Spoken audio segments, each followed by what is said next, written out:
Welcome to the Alcohol Free Life podcast, brought to you by thesoberclub.com. I'm Janey Grace. This is for you if you've quit the booze or you'd like to, or maybe you're just sober curious. I'll bring you tips and motivation without any judgment, and there'll be inspiration from experts, quit-lit authors, and sober heroes.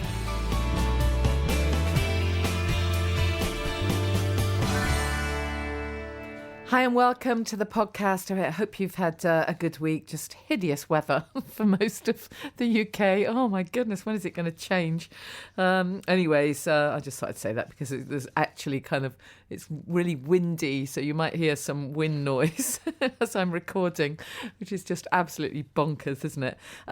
Super exciting that we have our retreat this weekend. That's so exciting for those of us who are getting to go. I still not quite believe it. I'm kind of pinching myself that we're actually going to get to meet some real people and do our self-care and sobriety thing. So of course I'm very much looking forward to that. I feel super excited, a bit like a kid really, at Christmas. So we'll report back on how that was. And as you know, we've got a couple of other retreats at Champneys booked across the year, if that's something you're interested in, end of June and beginning of September. And then I've got some weekend day retreats happening by the sea. So just drop me a message if that's something that you might be interested in. I've got a really busy show today, a couple of guests for you, and also I thought before we even got into that, I thought I'd just share a few things that we've been talking about a fair bit in the Sober Club this week, because there's been some really interesting press this week about booze. I mean, it's always in the press, isn't it? There was a thing about how many bottles of wine the average person drinks in a year. I can't remember what the figure was. It was something unbelievable. And of course, I was very proud to be able to answer 0 when I was asked on Radio 2. So that was nice. Of course, it wouldn't have been quite the same if they'd asked me 3.5 years ago. I can tell you, I would probably been high up there. Anyways, so last weekend there was a piece in the Mail on Sunday in the in the column that Michael Mosley writes. And I'm usually really impressed by Michael Mosley's work. You know, he's sort of right up there, and when he talks about kind of gut health and you know, longevity and all kinds of stuff. And I was just absolutely shocked. There's no better word for it, really. Just shocked by this this article that he wrote, this column that he wrote, which was in not so many words, saying that you know, basically red wine is good for you. It's that classic thing, isn't it, that you see so many times. I've spoken about it before on the podcast, this ridiculous kind of statement that you know, that drink is good for you. I mean, the article, he does caveat, you know, and say, you know, there's been a significant switch from drinking beer to drinking spirits. He says here, I'm just reading from a bit of the article, he says, this could help explain the latest tragic figures showing that there were over 7,500 deaths in the UK caused by excessive alcohol consumption, which is the highest level for 20 years and up 20% on 2019. And then he says, due to the pubs and bars reopening, I fear those figures are likely to rise further in the months ahead. Yes, absolutely right. And then he says, I am particularly interested in alcohol, as although I was never a heavy drinker, I've recently cut back on the booze. And these days I try to stick to just a few glasses of red wine at the weekends. So he's already stating his own position there, which is that he is, you know, what some of us might call mindful, in inverted commas, drinker, perhaps without even having to think about it. Perhaps he is someone who does have an off switch, and that is unlike me and the majority of people who will probably be listening to this podcast. So I personally think he has a duty to kind of think before he writes the next bit, which is where he basically says, and let me, he says, so I found it very encouraging. Hold on, let me just pick the thread up without having to read the whole thing. A number of careful studies which point towards potential benefits of moderate drinking. One study, which is going to be presented in the American College of Cardiology Conference, has found that moderate drinking may be good for the heart, at least in part because of its ability to reduce stress. Oh my God. My words, not his. Reduce stress. You have to be actually kidding me. You have to be kidding me. Alcohol is a depressant and it increases stress and it exacerbates your anxiety. What the hell? Anyways, he then goes on to say it was based on health records of more than 50,000 people, mainly middle-aged women. The researchers found that those who reported a moderate alcohol intake, fewer than 14 units a week, had a 20% lower chance of having a heart attack or stroke than those who never drank or those who drank less than 1 unit a week. And then he talks about stress levels, etc., and basically says compared to moderate drinkers, non-drinkers showed a higher levels of stress-related activity in their brains. So they suggest the fact that drinking alcohol, particularly in a social setting, helping you relax, could explain why moderate drinkers have lower rates of heart disease. And then he also goes on to say it's not just the quantities that affect the health, it's what you drink. And then he peddles this, in my opinion, absolute crap about red wine. Honestly, I'm sorry, but, really, I've kind of lost a lot of respect for him. I really hope he'd come on the podcast and debate with me. If you're listening, Michael, highly unlikely. I'd love to challenge you to a debate on this because I just simply do not buy it. I absolutely don't buy it. Those people who were healthier, in inverted commas, and didn't have heart disease or whatever, were healthy despite the alcohol they were drinking, not because of it. And how can they possibly look at, users' studies, people who drink nothing, saying that they're not as healthy? How do we know that those people that they studied who don't drink weren't massively heavy drinkers in the past? Right? And of course, someone who drinks, massive quantities of alcohol and then thankfully stops, when you then test them, they're going to appear less healthy as a non-drinker than someone who has always genuinely been a very moderate drinker and has no issue with it and has an off switch. I mean, it's kind of obvious. And they're really not taking into account, all the other factors. So anyways, you kind of got to calm me down here because I just find it so incredibly frustrating. But anyways, then after we'd had a discussion about that in the Sober Club, I'm sure you can imagine most people kind of felt the same way. There was then this article that popped up in The Guardian. And I don't know if you saw this one. And the headline was, there is no safe amount of alcohol consumption for the brain, with even moderate drinking adversely affecting nearly every part of it. And this was a study of over 25,000 people in the UK. I mean, thank you, God. Thank you, Guardian. Let's just absolutely credit where it's due. Here is an article that actually tells it like it is. It says there's no threshold drinking for harm. Any alcohol is worse for your brain, they're talking about. Pretty much the whole brain seems to be affected, not just specific areas, said the lead author of this study, who's a clinical lecturer at the University of Oxford. They say here, higher volume of alcohol consumption per week was associated with lower grey matter density, the researchers found, with alcohol explaining up to a 0.8% change in grey matter volume, even after accounting for individual biological and behavioural characteristics. And it says you might think it's a small figure, but it's a larger contribution than any other modifiable risk factors. For example, 4 times the contribution of smoking, said this, or BMI of your weight, said the author's study. And it said widespread negative associations were also seen between alcohol consumption and integrity of the brain fibres that scaffold the billions of neurons that make up grey matter. In addition, an individual's underlying conditions such as high blood pressure and high BMI made the negative associations between alcohol and brain health stronger. So, and they say quite clearly, and contrary to previous studies that suggest there's a benefit to drinking wine in moderation compared to beer and spirits, this study found no evidence to suggest alcoholic beverage type conferred differences in risks to the brain. So thank goodness, it's a start, isn't it? it's a start. We need more articles like that. We need more articles to tell it like it is. God, I dread to think if I'd have still been drinking, I would have lapped up that Michael Mosley article and just thought, yep, thank you. That's all the carte blanche I need to just go for it. I can have as much wine as I want. It's good for my heart, don't you know? Utterly bonkers.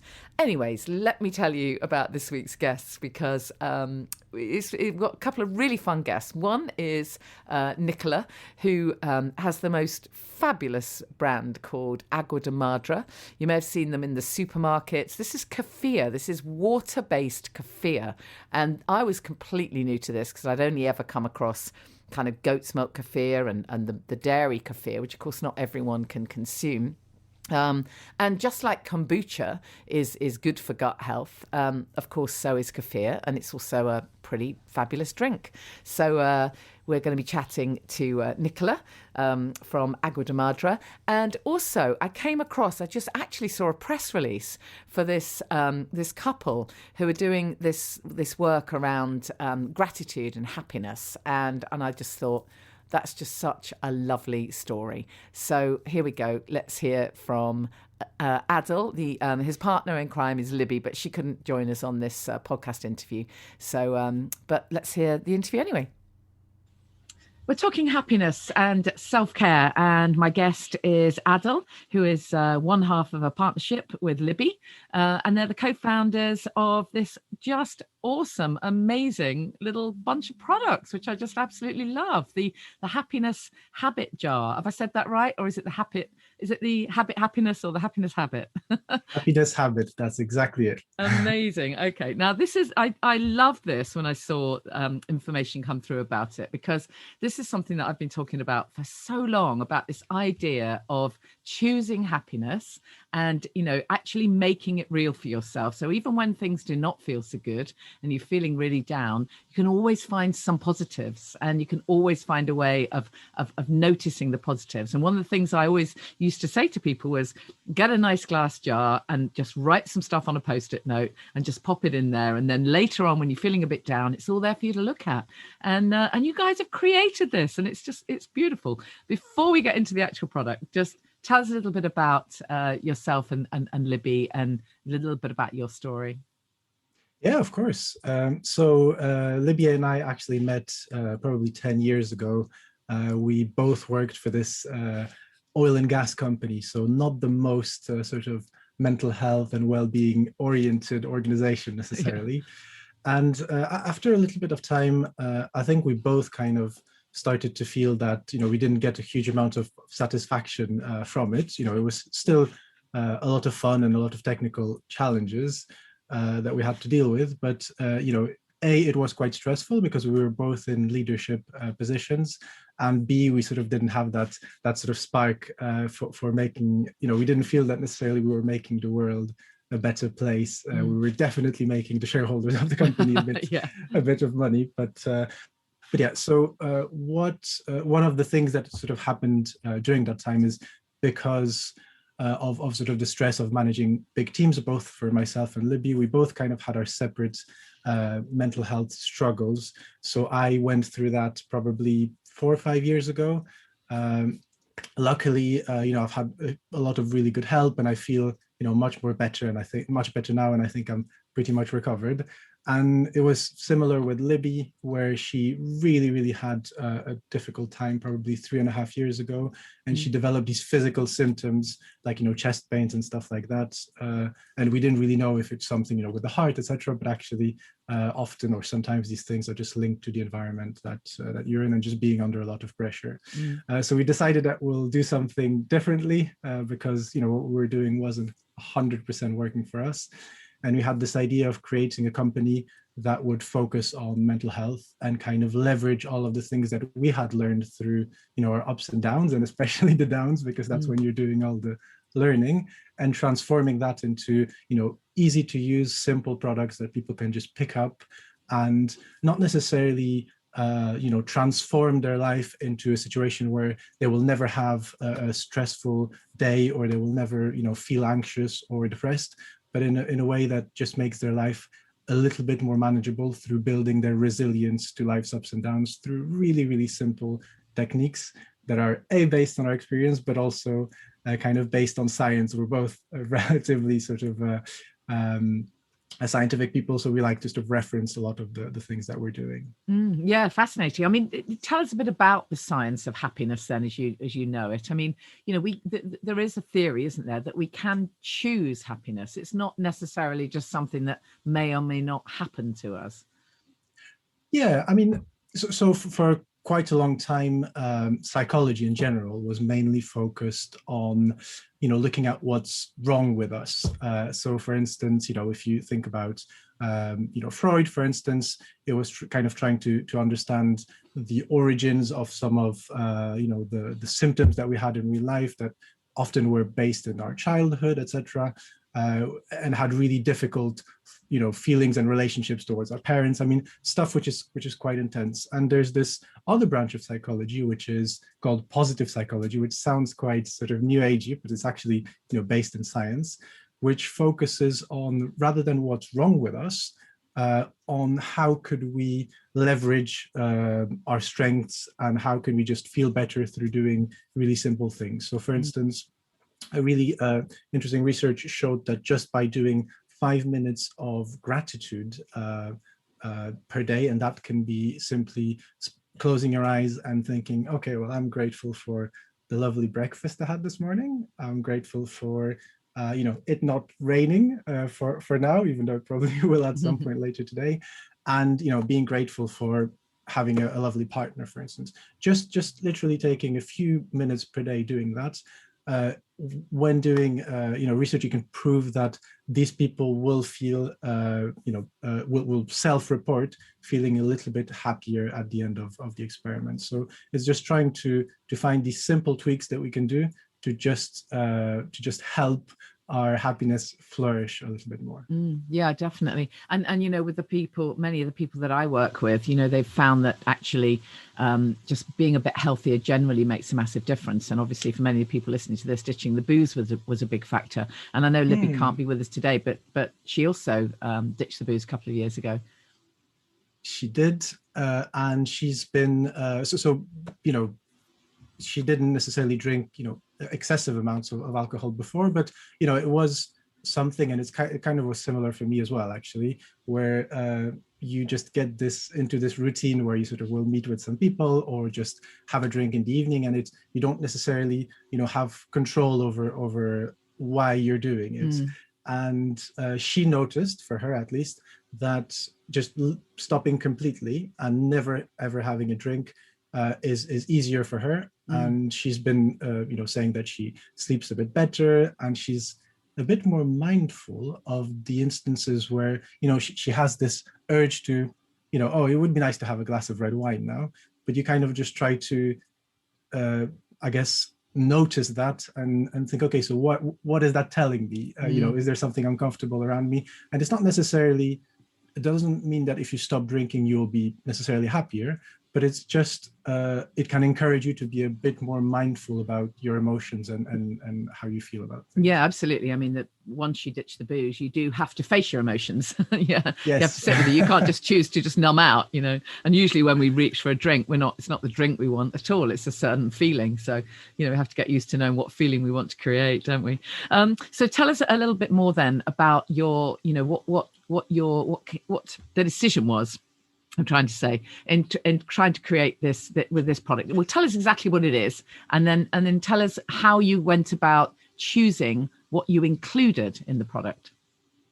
Sure. So the product that we're talking about today is called Happiness Habit Jars. So they're effectively little jars. You could use it to have jam inside or honey or whatever. So a little jar, and inside you have little notes that focus on an aspect of your mental health. So we have jars for self-kindness, for mindfulness, with positive affirmations, for gratitude as well. So for instance, the way it works is you take a jar, you often either you will get it as a gift from someone or you will just buy it for yourself, which is pretty much 50-50 the split.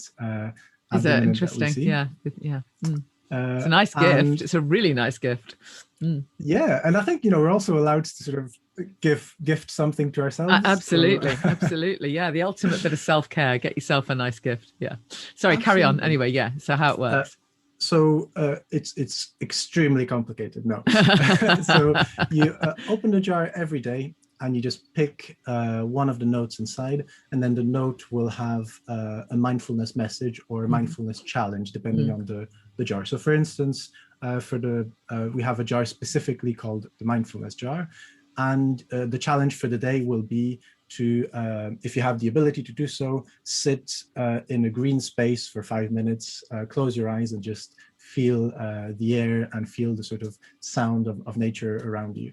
Obviously, not everyone has the ability to do that during their busy day. So we always have, little ways that you can transform that so you can actually make it relevant and available to you. So, as you say, all joking aside, it's incredibly simple, actually. And in truth, we don't necessarily need to buy this jar, but just to have these little reminders is really quite cool, because one thing that I think most people will identify with is that certainly over the last sort of year and a half, when there's just been so much fear and stress around, there's this sense of feeling almost paralyzed with the fear, and it's almost as though you can't actually move forward and do anything at all. And I think when people get into that state, a really simple thing like, okay, all I need to remember is that I take something out of the jar, and just to have that reminder, I think can make a really big difference when you're in that sense of panic, or that the anxiety is huge. So I think it's just such a lovely idea that they're very simple ideas that, as you say, pretty much all of us can do any of the time. But you're just nudging us really to remember them. Yeah, and I think mindfulness. We often think about mindfulness as maybe doing my 10-minute meditation in the morning with an app, for instance, and that kind of ticks the box of mindfulness. But I think the idea of mindfulness is that you say train for 5 minutes or 10 minutes in the morning or in the evening with an app, for instance. But the purpose of it, I think, is to just put a little bit of a buffer during the day when stuff happens, and sometimes you can't really see the bigger picture and you get really, really frustrated or really anxious, just to give you that microsecond to just notice what's going on, rather than just being swept along with all your thoughts and all your emotions.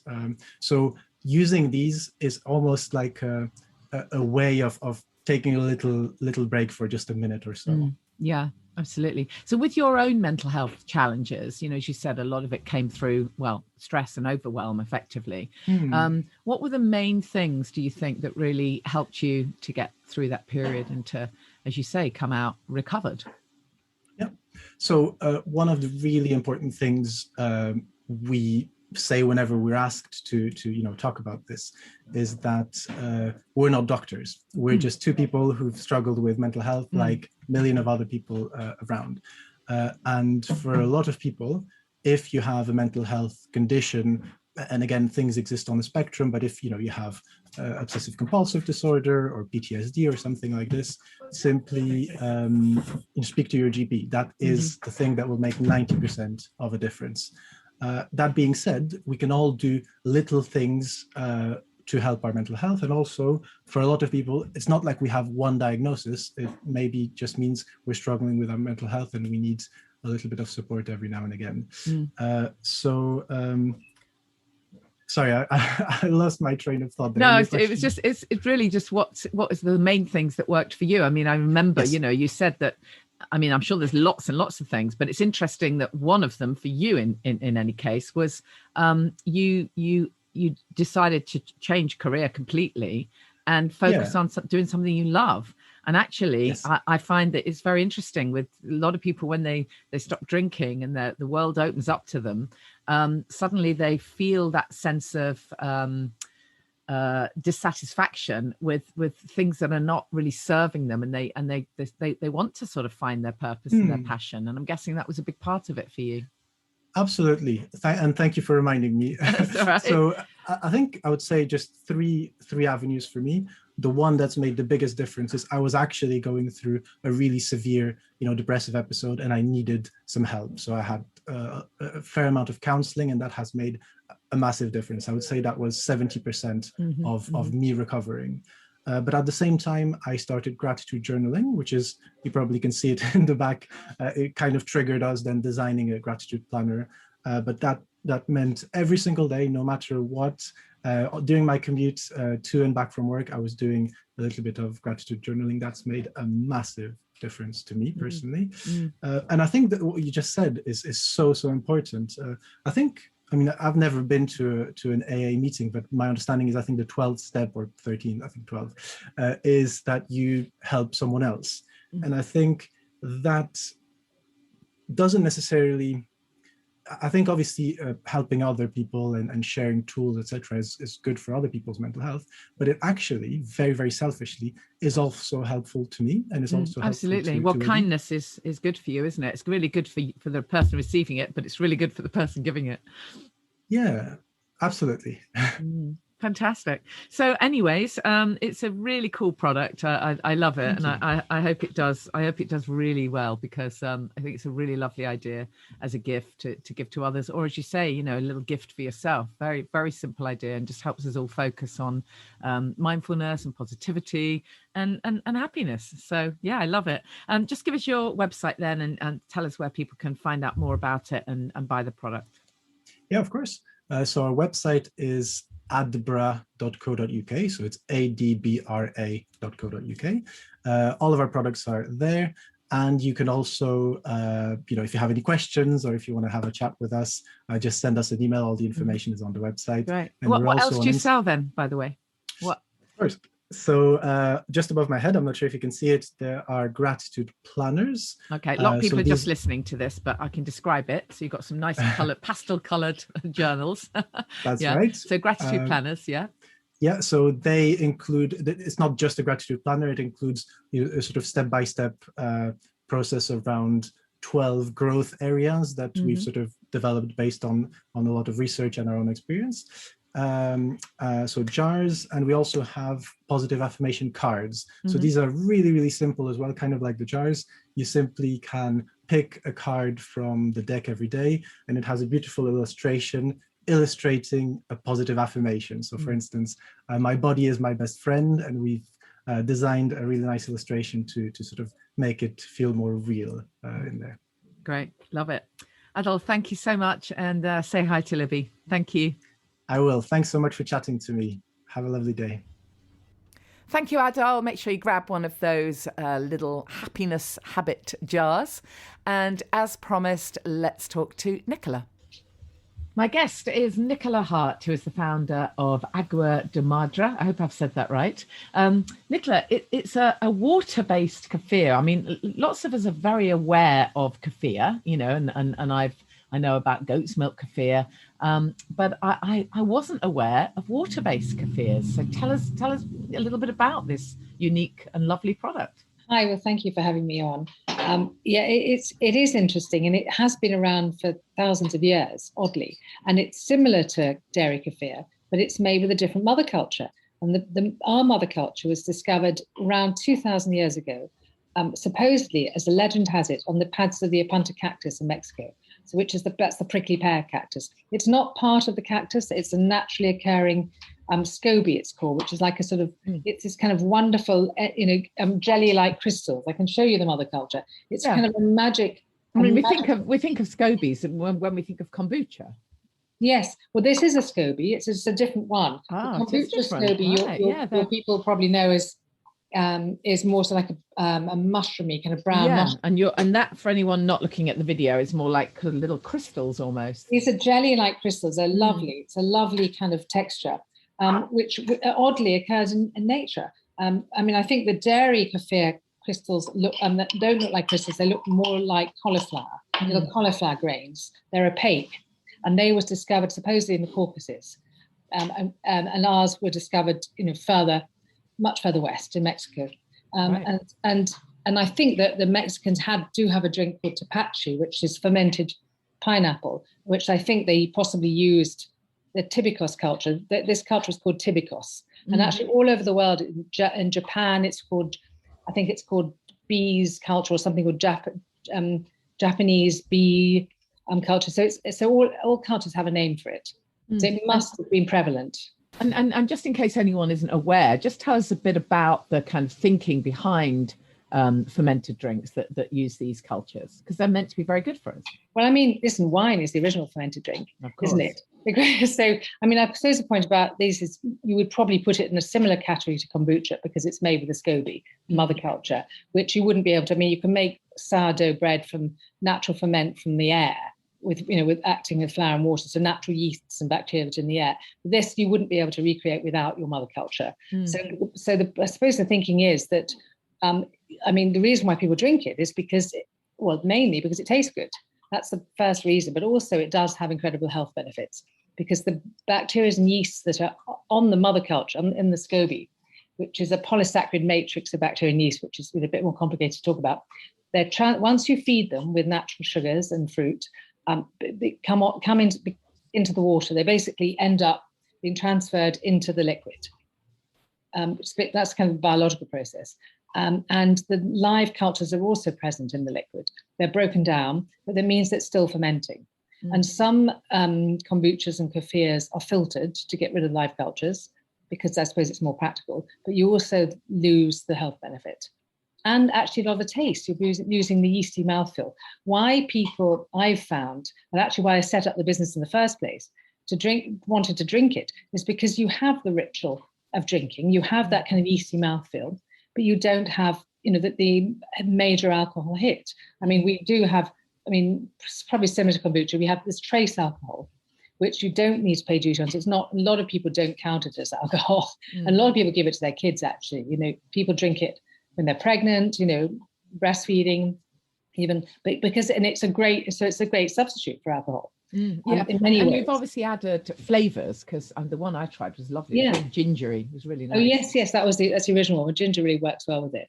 Yeah, it's delicious. But I mean, it's just, I think the reason I set up the business in the first place was I stopped drinking when I was, after my kids were born, and I just found it too exhausting to, just couldn't do it anymore, and missed it for years and years and years. I went through this whole thing of what do I drink, how boring. So I just never went out. I never went to pubs and at restaurants, I'd maybe have a tiny glass of wine if I, felt like it, though often would pay the next day. And so when I discovered this drink, actually in a restaurant in Brighton called Silo, I was sort of so dumbstruck that this was, that this existed, and it tastes really good. And the other point that's really interesting about it is it has a natural fizz. If you ferment it, do a second ferment in the bottle, you get more live cultures because it's been fermenting for longer. But also you get the fizz because you're trapping the carbon dioxide and the oxygen inside it as the live cultures, continue to do their thing. So you're getting all the hits that you would of alcohol, but without. So it's kind of, for me, it's a no-brainer. And then we can flavor it however we want. I mean, we did the original one that I think you tried, and then we're kind of moving on to wonderful flavors like pomegranate hibiscus. I'm not sure if you tried that one. And then we've just done a wonderful one, a blood orange bitters, which you must try. I mean, I must.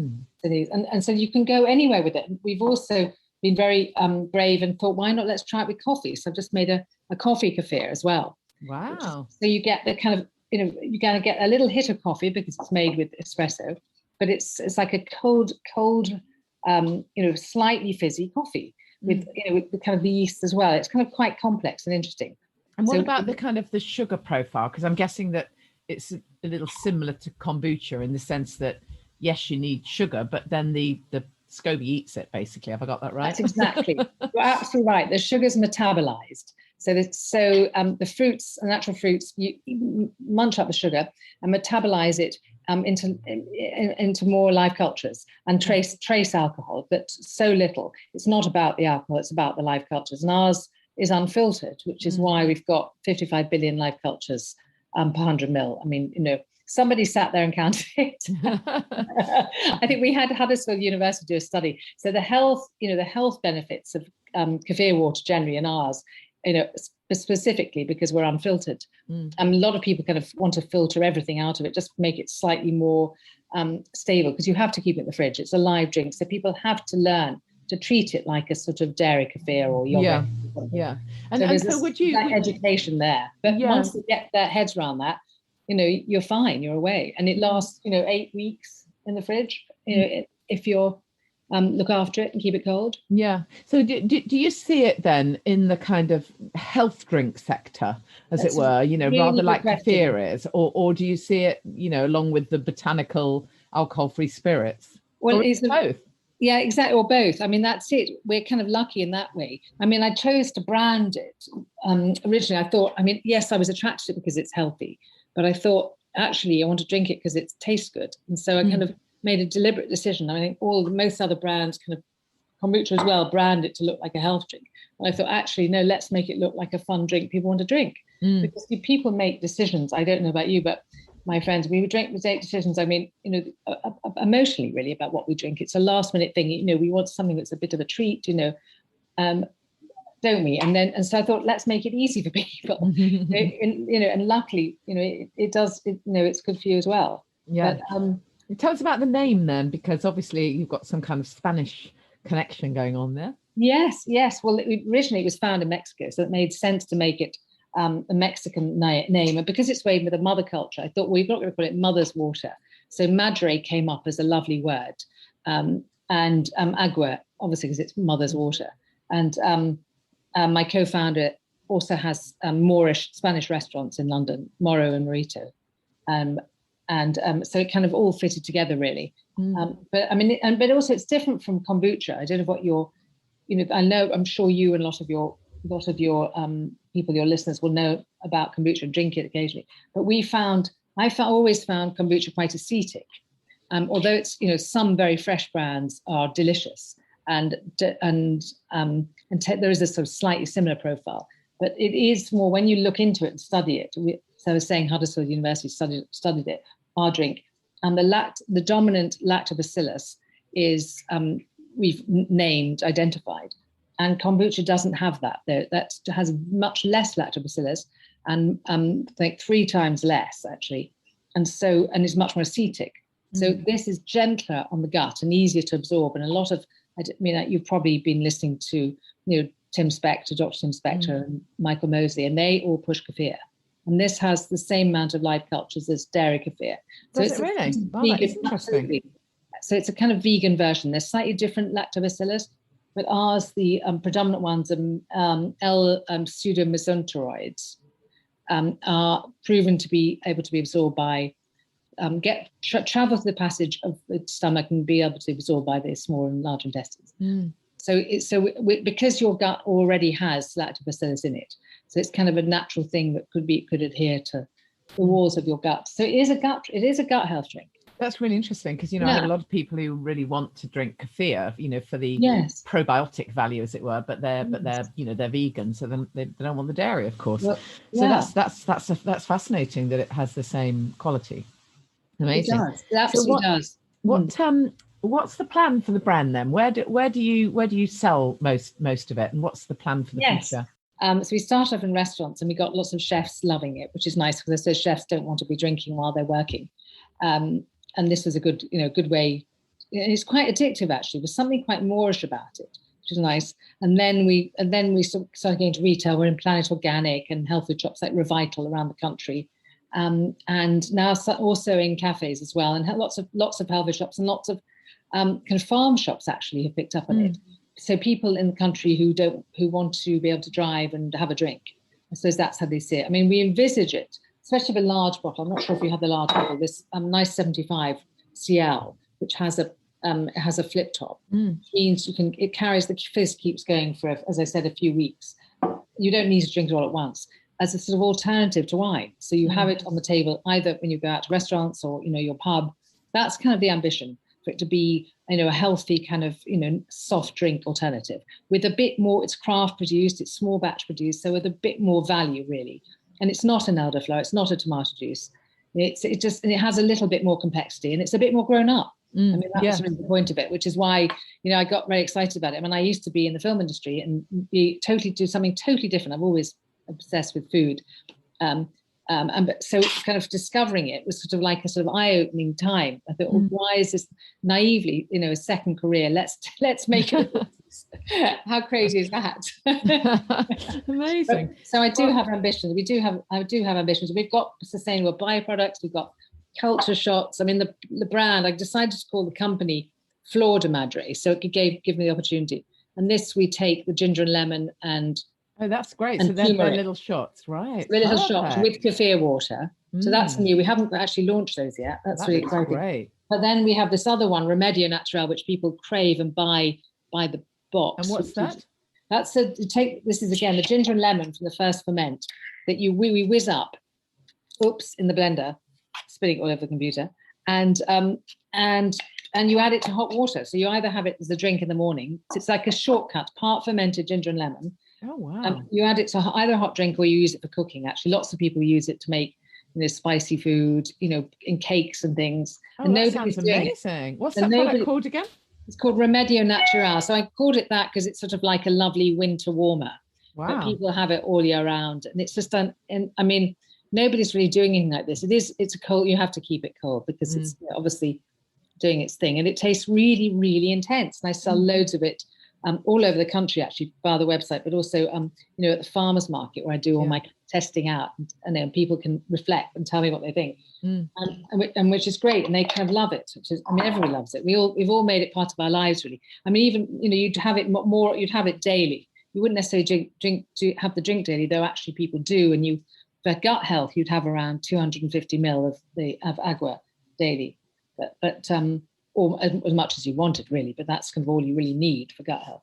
But the Remedio Natural is kind of eye-opening. It's great. And it's also it's got that strong, intense ginger hit as well. Fantastic. I don't know if that's your interest, but it's a nice thing. Yeah, wonderful. And so we're playing around with it. It's super exciting. What a lovely brand. And I love your packaging. Gorgeous, really gorgeous packaging. Oh, thank you. We're having fun with that, actually. It's interesting. It's interesting because we've got this lovely word kefir on, which we're kind of breaking all the rules of packaging because the kefir word is larger than the brand name. I don't know if your people in your podcast will be able to see it on the website, but because it's an education, I guess, most people still a little bit, they kind of have a preconceived idea of what they think kefir will taste like. Oh, I don't like that. Oh, fermented. Oh, yeah. Because when the word fermented is a bit scary, they think, it is, yeah. Well, also, in fairness, a lot of the dairy kefirs, they don't taste very good.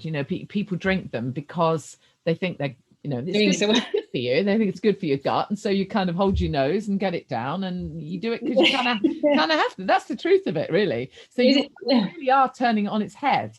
If you're making kefir that, is vegan and actually tastes great and you would choose it, as a grown-up drink, as opposed to just, oh God, I've got to have it. It's really innovative, Yeah. So. Yes. So thank you. That's kind of, people, I suppose, it's not carbonated and people don't quite think, well, isn't it? Because it's got those very little small bubbles like champagne would, which is like a natural kind of, it's a natural carbonation, natural sparkle. So that makes it sort of also easy to digest because I would never drink a sparkling drink, or fizzy drink. I've never been one for even soft drinks. I think the last one I had was Orangina when I was 12, in holiday in France. But, but this has brought me right back to, kind of, because I suppose because the bubbles are small, it's much easier to digest. And obviously it is low sugar. And the sugar's metabolized. The longer you keep the bottles, there's a best before date. It never goes off. There's no pathogens in it. It just will become drier and slightly more acetic. And occasionally, if you're really lucky or unlucky, say when you open it, you might lose some because it would fizz over. But yes. Good stuff. I love it. In praise for bubbles. So just remind us of your website then, and obviously I'll put this in the show notes as well. Oh, thank you. Yes, well, it's aguademadra.co.uk. Great. It's the name of the drink. Thank you so much. I hope we get to meet at an event one day. And lovely. Thank you. It's lovely. Great to chat to you. Thank you so much. Thank you so much. So check it out. Don't forget as well, in the Sober Club, we're going to be doing a little workshop on making kombucha at some point. Of course, it goes without saying, if you're interested in joining us for the connection and the accountability and the inspiration, you know where to find us. It's thesoberclub.com. Of course, if you don't already have a copy of Happy, Healthy, Sober, then grab yourself one. I've seen some really lovely reviews this week. It's been really nice.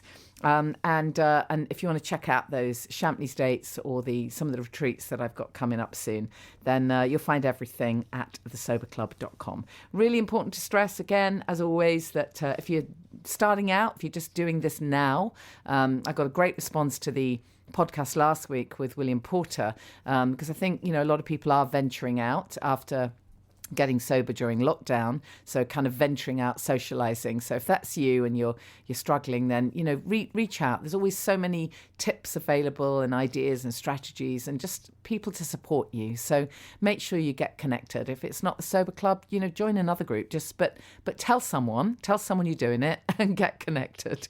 And if you are struggling, as I say, there's loads and loads of help available. So don't suffer in silence. Make sure you get yourself connected up and chat to, like-minded people. I think I said on last week's podcast, it isn't always your immediate family and friends who can be the best support for you early on. They may mean well, but if they've not been through this, if it's not their experience, then they'll find it tricky, and you'll probably find yourself in a situation where your other half or your family will say, oh, you're not that bad, just have one, and the spiral starts all over again. So rather than allowing that to happen, find yourself get yourself connected with people who genuinely have been there, done it, got the t-shirt, and then you can ask all the questions you want to ask. Is it really normal to feel like this?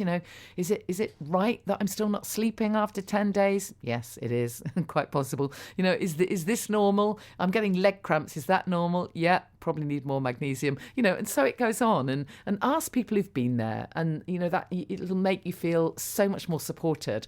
And also reading about other stories, connecting with other people, helps you realise that this is worth doing. It is so worth doing. And, that's my main message, isn't it, really? If only you'd told me just how freaking fantastic life without the booze is, I can tell you I'd have done it a lot sooner. See you same time next week.